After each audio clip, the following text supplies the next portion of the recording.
India के foreign minister Jaishankar साहब की मीटिंग हुई चाइना के फॉरेन मिनिस्टर वैंग यी से, और बोला ये क्या कि बॉर्डर पे भी जितनी भी टेंशन हैं सबको ठीक करने के लिए हमें स्ट्रॉन्ग गाइडेंस चाहिए।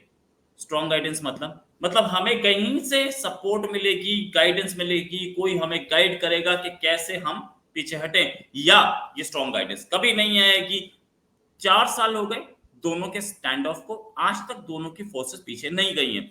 ऐसा कट्टर दुश्मनों में भी बहुत कम होता है। नॉर्थ कोरिया और साउथ कोरिया का बॉर्डर कुछ इस तरीके से इतना टेंस होता है जितना टेंस इंडिया चाइना बॉर्डर है। लेकिन ये टेंशन बनाए रखने का कहीं ना कहीं इरादा भी चाइना का ही दिखता है। पाकिस्तान बहुत बार बोल चुका है, सॉरी इंडिया बहुत बार बोल चुका है इसे हटाया जाए।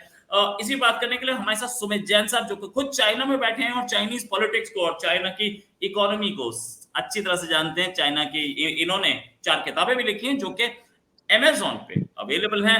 जैन साहब बहुत बहुत स्वागत आपका हमारे शो में। जैन साहब एक चीज कि ये जो इंडिया चाइना बॉर्डर टेंशंस हैं, इन टेंशंस को पहली चीज तो आप कैसे देखते हैं, और इसको चाइना हटाने के मूड में नहीं है या इंडिया हटाने के मूड में नहीं है? रोहित भाई, पहली बात यह है कि भारत हटाने के मूड में इसलिए नहीं है बिकॉज चाइना हटाने के मूड में नहीं है। हम रिएक्शन दे रहे हैं, हम आगे बढ़कर कोई भी काम नहीं कर रहे। चाइना ने वहां पर स्टैंड अप रखा हुआ है, वहां पर अपने मिलिट्री के इक्विपमेंट्स हैं, टैंक्स हैं, फाइटर प्लेन्स हैं, 1.5 लाख की उनकी सेना है, हमने भी खड़ी कर दी। जितने टैंक उन्होंने खड़े करे हमने भी खड़े कर दिए। और ये स्टैंड ऑफ ऐसे ही रहेगा जब तक हम स्ट्रांगली इनको आंसर नहीं देंगे। कम्युनिस्ट को मैं अच्छी तरह से समझता हूं, ये पीछे हटना नहीं जानते हैं। और दूसरा, इनके लिए जो फेस वैल्यू होती है वो बड़ी ही महत्वपूर्ण होती है। ये कुछ भी कर लेंगे अपने फेस सेविंग के लिए, बेशक अपने कंट्री को बर्बाद ही क्यों ना करना पड़े। रशिया का अभी आज की डेट में आप देख लीजिए, पूरे दुनिया में अलग थलग बैठा है, लेकिन यूक्रेन का पीछा ही छोड़ने से वो पीछे छोड़ेगा भी नहीं। वो अपनी कंट्री को बर्बाद कर लेंगे लेकिन पीछे नहीं हटेंगे। चाइना का भी यही हाल है। और जब ये बोल रहे हैं आज की डेट में कि हमें इंटरवीन करना चाहिए, किसी की हेल्प लेनी चाहिए, मुझे लगता है सुमित जैन ही इनकी हेल्प करेगा इस स्टैंड ऑफ को खत्म करने के लिए। उसकी बात बाद में करेंगे। लेकिन जो आज की डेट में जो सिचुएशन है, बहुत ही डेलिकेट सिचुएशन है।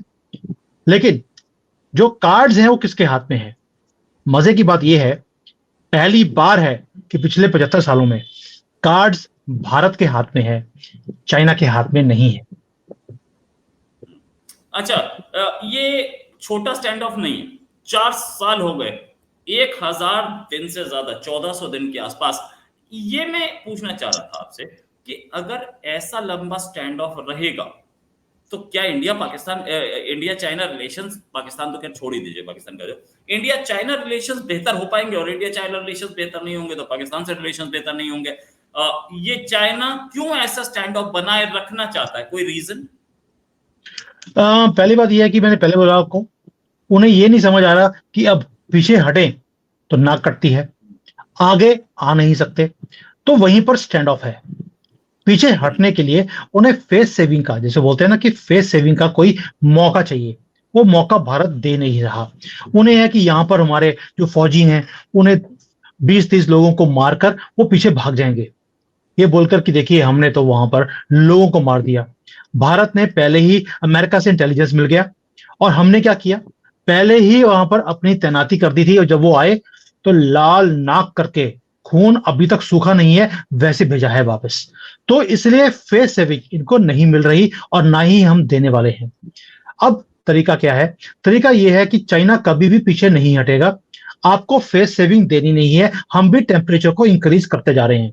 भाई, ना तो कोई डायरेक्ट फ्लाइट है चाइना और भारत की, हर रोज की 10 फ्लाइटें आती थी इनके बड़े बड़े शहरों से, कोई भी नहीं है आज की डेट में। मेरे जैसा बंदा जो 5 घंटे में चाइना पहुंच जाता था, आज 12-12 घंटे लग जाते हैं चाइना पहुंचने के लिए, क्योंकि वाया वाया होकर हमें जाना पड़ता है। परवाह नहीं, वो तो क्योंकि अब देश के लिए। वो तो वो तो अब बांग्लादेश में दाल भात करने के लिए पहुंचते हैं ना। वो तो उनको मैं एक्सपोज करने गया था कि दुकानों के ऊपर भी बुरके पड़े हुए थे, क्योंकि इतने पैसे नहीं है कि दुकान भी खोल ले वहां पर। तो वो तो छोड़ दीजिए बांग्लादेश की। और as far as China is concerned, China के साथ ना तो कोई डायरेक्ट फ्लाइट है, ना इनके लोगों को वीजा मिल रहा है आज भी कोई टूरिस्ट के लिए भारत आना चाहता है, बिजनेस करने के लिए आना चाहता है, वीजा ही नहीं मिलता है। और इनके एप्स हमने बंद करे हुए हैं, इनकी डायरेक्ट इन्वेस्टमेंट भारत में बंद की हुई हैं, कुछ भी चलने नहीं देते, इनके प्रोडक्ट्स भी जो है वो बैन किए हुए हैं भारत ने। इससे ज्यादा स्टैंड ऑफ और क्या हो सकता है कि वो देश जो आज की डेट में एक्सपोर्ट के ऊपर निर्भर है, चाइना, उन्हें एक्सपोर्ट की मार्केट चाहिए। यूरोप अमेरिका उन्हें बिजनेस नहीं दे सकते, रिसेशन के अंदर हैं, पैसे भी नहीं है उनके पास। और भारत के पास पैसा भी है, राइजिंग इकोनॉमी भी है, सबसे बड़ी मार्केट भी है, ऊपर से जीडीपी 8.5% पे राइज भी कर रही है। यानी कि सारे जो आंकड़े हैं वो चाइना के मुंह में पानी दे रहा है। और हमने क्या किया, सारा कुछ बंद कर दिया, सब कुछ ब्लॉक कर दिया कि ना ਤੁਹਾਡੇ पैसे चाहिए, ना ਤੁਹਾਡੇ बंदे चाहिए, आप अपने घर पे बैठो और वहां पर मूंगफली खाओ। मूंगफली भी भारत से आती है क्योंकि यहाँ उगती नहीं है। तो ये हालत है चाइना की। तो इसलिए भारत, मैं पहले बोला आपको, सारे के सारे कार्ड्स भारत के हाथ में हैं, इंक्लूडिंग जोकर, क्योंकि राहुल गांधी का जो कार्ड है वो भी हमारे पास ही है। चाइना ने उस पप्पू के कार्ड को, यानी कि जोकर के कार्ड को यूज करने की बड़ी बार कोशिश भी करी, हमने वो भी नाकामयाब कर दी, उसे 99 पे रोक दिया। और उसे लगता है कि 100 में से 99 आ गए, पप्पू पास हो गया, नहीं हुआ है। 550 में से 99 ही आए हैं, यानी कि उनका जो जोकर वाला कार्ड था वो भी हमने फेल कर दिया। यानी कि सारे के सारे पत्ते हमारे हाथ में है। अगर अभी आपको फ्रंट फुट पे नहीं खेलना तो कब खेलना, इसलिए हमने सारा कुछ चाइना से बंद किया हुआ है। और यही जो घबराहट है, इसलिए अब चाइना बोल रहा है कि स्टैंड ऑफ को खत्म करने का कुछ तरीका निकालो। और इसके लिए हमें किसी बुद्धिजीवी आदमी की जरूरत है। मुझे लगता है दोनों की इशारा मेरी तरफ ही है।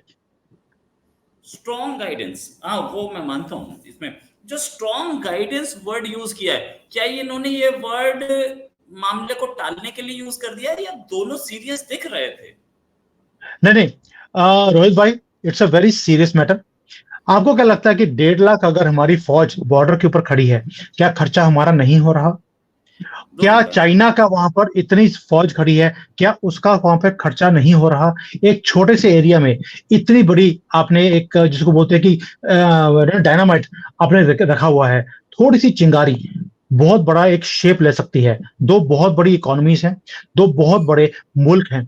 इसलिए इसको डिफेस करना, इसको एस्केलेशन से बचाना दोनों के हित में है। और 4 साल एक छोटा पीरियड नहीं होता, बहुत लंबा अरसा होता है। इसलिए चाइना भी चाहता है इसको डी एस्केलेट किया जाए, भारत भी चाहता है कि इसको डी एस्केलेट किया जाए। और ये हमेशा ही होता है, बातचीत होती रहेगी। बातचीत से अगर काम होता होता तो पिछले 22-23 बार मीटिंग हो चुकी है, कुछ भी नहीं हुआ, ना वो पीछे हटे ना हम पीछे हटे। अब आपको काम एक ही करना है, काम ये करना है कि हमें प्री 2020 पे नहीं जाना, हमें प्री 99 पे नहीं जाना, हमें तो प्री 1962 जाना है। जिस दिन भारत वो बात करेगा, वो अपने आप पीछे हटना शुरू हो जाएंगे। बात यहीं पे होगी। और जब तक आप ये प्रोएक्टिव फ्रंट फुट पर आकर ये गेम नहीं खेलेंगे, तब तक चीन कभी भी पीछे हटने वाला नहीं है। कि अब इनकी नजर कहां पर है? प्री 1962। और जिस दिन भारत ने ये स्टेटमेंट दिया, चाइना अपने आप दुम दबाकर अपनी कंट्री में वापस चला जाएगा। उनको लगेगा कि भाई ये अब 2020 की बात नहीं कर रहे, 62 की बातें इन्होंने करनी शुरू कर दी। ये क्यों बोल रहा हूं? जब से हमने पाकिस्तान को ये बोला है कि पीओके हम लेकर रहेंगे, तब से पाकिस्तान ने भी भागना शुरू कर दिया अपने पीओके को बचाने के लिए। पहले बात होती थी कि कश्मीर बनेगा पाकिस्तान, अब बात ये होती है कि भाई मुजफ्फराबाद को कैसे बचाना है। आप सोच के देखिए दोनों में कितना फर्क है। अब कश्मीर बनेगा पाकिस्तान का नारा आपको पाकिस्तान में या हमारे कश्मीर में सुनता ही नहीं है। जब से हमने, यानी कि हमारे जयशंकर ने, मोदी जी ने, अमित शाह ने और हमारे जो डिफेंस मिनिस्टर हैं राजनाथ सिंह, इन्होंने चारों ने एक ही स्टेटमेंट देना शुरू कर दिया, अब पीओके हम लेके रहेंगे। योगी जी ने तो टाइम भी बता दिया, अगले 6 महीने में 4 जून के बाद हम पीओके लेकर रहेंगे। ये फर्क होता है जब आप फ्रंट फुट पर खेलते हैं। और ये फ्रंट फुट पे आपको चाइना के साथ भी खेलना पड़ेगा अगर आपको इस स्टैंड ऑफ को खत्म करना है। अच्छा, एक चीज ये भी मैंने मान ली आपकी बात। एक और डेवलपमेंट हुई पिछले ही हफ्ते, मतलब पिछले एक हफ्ते में। वो डेवलपमेंट जो थी वो इंडिया के फेवर में थी कि नहीं ये नहीं पता, लेकिन चाइना के अगेंस्ट जरूर थी। वो था जो बाइडेन का पुल आउट। अब चांसेस बहुत ज्यादा हैं कि ट्रंप जीते, और ट्रंप आए तो चाइना के खिलाफ रहेंगे। इस डेवलपमेंट को कैसा देखा जा रहा है चाइना में? रोहित भाई, पहली बात यह है कि जब जो बाइडेन थे, चाइना घबराया हुआ था। कमला हैरिस जब से अनाउंस किया है कि वो प्रेसिडेंट रेस में आ रही हैं, चाइना और भी ज्यादा घबरा गया है, क्योंकि चाइना को मालूम है कि कमला हैरिस कभी भी ट्रंप से जीत नहीं सकती है। अभी कल की बात है जब चाइना ने एक ऑफर दिया है डेमोक्रेटिक पार्टी को कि आपने बाइडेन को हटा दिया, कमला हैरिस को भी आपको हटाना पड़ेगा।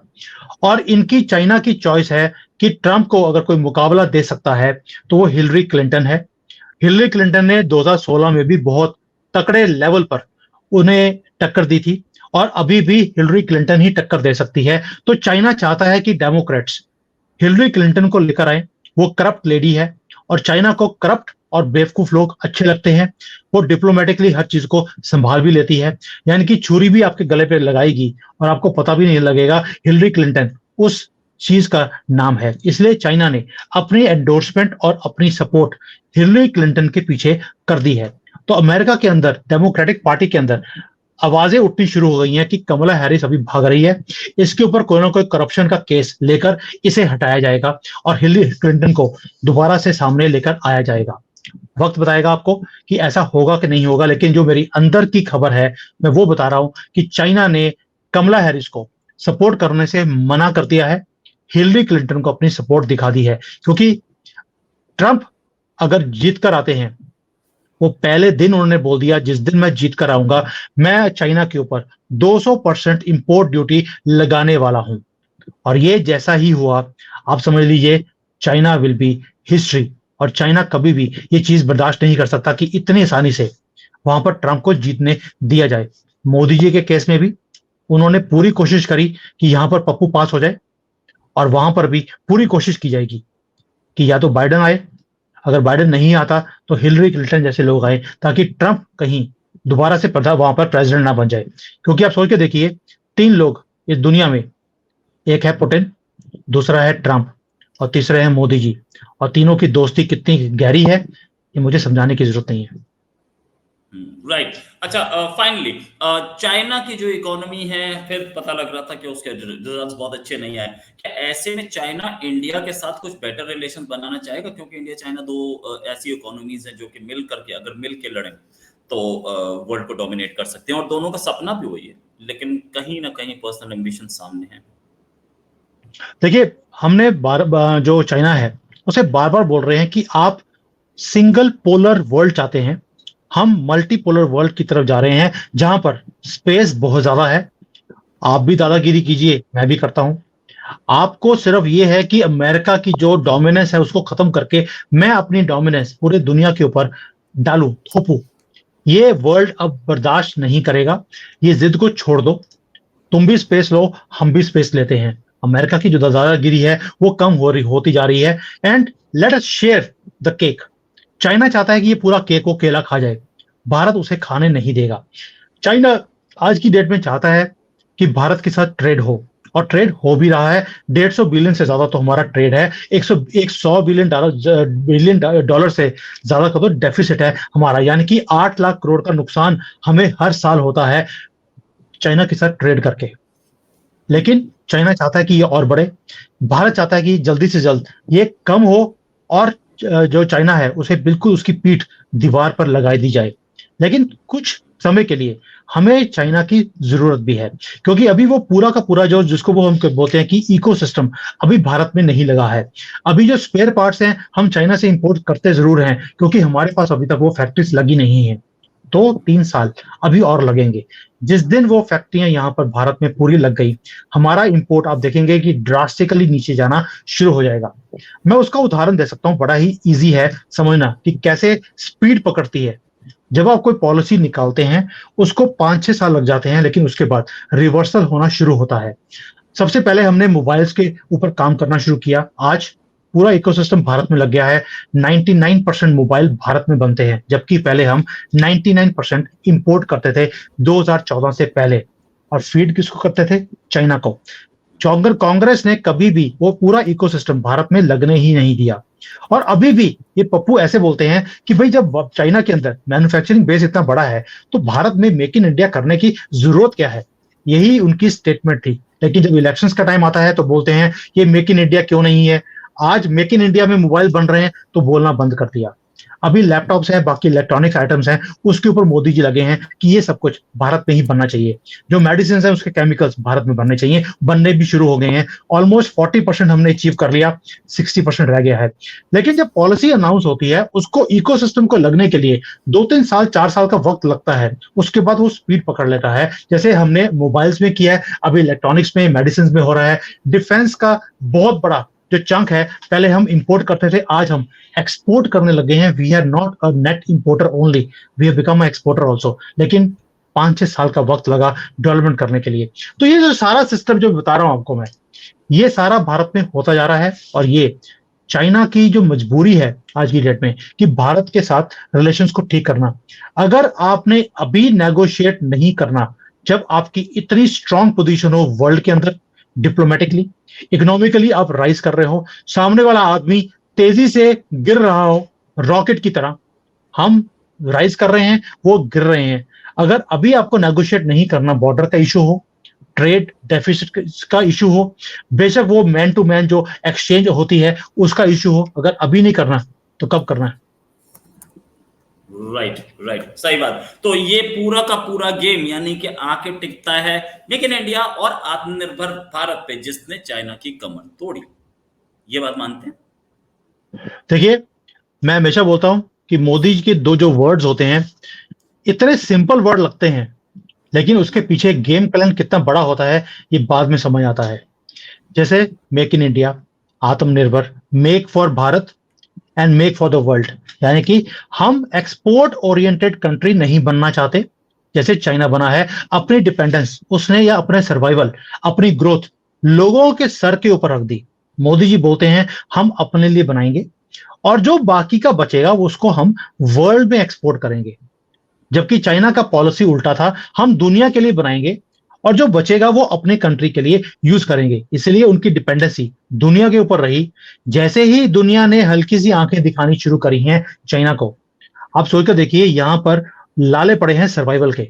चाइना के अंदर यहां पर जो यूथ है उन्हें यह समझ नहीं आ रहा कि अब हम सर्वाइव करें तो करें कैसे, अपनी ग्रोथ लेकर आए तो ग्रोथ लेकर कैसे आए। यहां से जो बिलियनियर्स हैं हर रोज भागते जा रहे हैं चाइना को छोड़कर। और भारत है, भारत अपने लिए भी बना रहा है और दुनिया के लिए भी बना रहा है। और मोदी जी ने ये चीज, एक ही काम रह गया है जो जिसके ऊपर मोदी जी शायद फोकस भूल गए थे, इसलिए मैं याद भी दिला रहा हूं, वोकल फॉर लोकल। वो कहीं ना कहीं रास्ते में भूल गए हम लोग कि हम अपने ब्रांड्स को क्रिएट करें और ब्रांड्स को क्रिएट करने के बाद उसे पूरी दुनिया में फैलाएं। वो बात भारत भूल गया, भारत की कंपनीज भूल गई, लेकिन चाइना ने उसे पकड़ लिया है। आज चाइना एक ही काम पे लगा है कि वोकल फॉर लोकल, कि पहले तो made in America, made in Europe, जिसको हम इंपोर्टेड प्रोडक्ट्स बोलते हैं, इसके ऊपर फोकस नहीं करना है। यहां पर एक ही बार इनके प्रेसिडेंट ने बोला कि अगर अपनी कंट्री को आगे लेके जाना है तो हमें वोकल फॉर लोकल बनना पड़ेगा। अब फॉरेन के प्रोडक्ट्स को यूज करना बंद कर दीजिए। इसलिए यहां पर जितने भी प्रोडक्ट्स हैं आपको वो मेड इन चाइना ही मिलते हैं। दूसरी बात, इन्होंने अभी ब्रांड्स को इतना बड़ा कर दिया है कि वो हाउस होल्ड नेम्स बन गए हैं। अब हुआवे देख लीजिए, एमआई देख लीजिए, वीवो देख लीजिए, पूरे दुनिया में आज वो फेमस होते जा रहे हैं। और उनकी टेक्नोलॉजी या उनकी जो जिसको प्रोडक्ट्स बोलते हैं वो भी लेटेस्ट हैं, आईफोन को भी मात देते हैं। और इनकी quality is also not like made in China, वो काफी बेहतर हो चुकी है पहले के मुकाबले में। तो ये अब इन्होंने ब्रांडिंग के ऊपर काम करना शुरू कर दिया और पूरे दुनिया में इसको फैलाना भी शुरू कर दिया है। इलेक्ट्रिक गाड़ियां हैं पूरे दुनिया में आज की डेट में चाइनीज ही बिकती हैं और आपको हर जगह पे चाइनीज प्रोडक्ट या चाइनीज कार जो मैन्युफैक्चरर्स हैं वो दिखाई देने शुरू हो गए। इंडिया के अंदर भी इनकी भरमार ऑलरेडी आ चुकी है। तो जो काम मोदी जी ने शुरू करे थे उसकी रेपरकेशंस बहुत लंबी हैं, बहुत दूर की सोचकर मोदी जी ने पॉलिसीज बनाई थी। ये है कि हमारे लोग कई बार भूल जाते हैं कि मोदी जी ने क्या कहा था और उसका इफेक्ट हमारा जो है वो कहां तक जाएगा और कहां तक हमारा नाम हो रहा है। और भैया आप अमेरिका में चले जाइए, आज की डेट में आपको मेक इन इंडिया या मेड इन इंडिया जो है मोबाइल फोन्स, सैमसंग हो या आईफोन, वो वहां पर मिलते हैं। यानी कि हमने उन्हें डेवलपिंग कंट्रीज में भेजना नहीं शुरू किया, हमने डेवलप्ड कंट्रीज में हमारे प्रोडक्ट बनाए हुए जाने शुरू हो गए हैं। ये make in India is a success story, और ये आगे आगे जाकर इसके देखेंगे, जैसे आपको पूरी दुनिया में जाते थे आपको मेड इन चाइना प्रोडक्ट मिलते थे, आगे जाकर आपको सिर्फ मेक इन इंडिया प्रोडक्ट जो प्रोडक्ट्स हैं वही दिखाई देंगे, और यही हमारी जीत है। राइट, मतलब चीन जो है भारत के सामने झुकता साफ दिख रहा है, इसमें कोई शक नहीं। थैंक्स अ लॉट झुकना पड़ेगा। झुकना पड़ेगा। थैंक्स अ लॉट जैन साहब फॉर ज्वाइनिंग।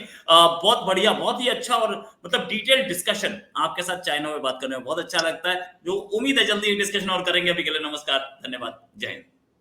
जय हिंद।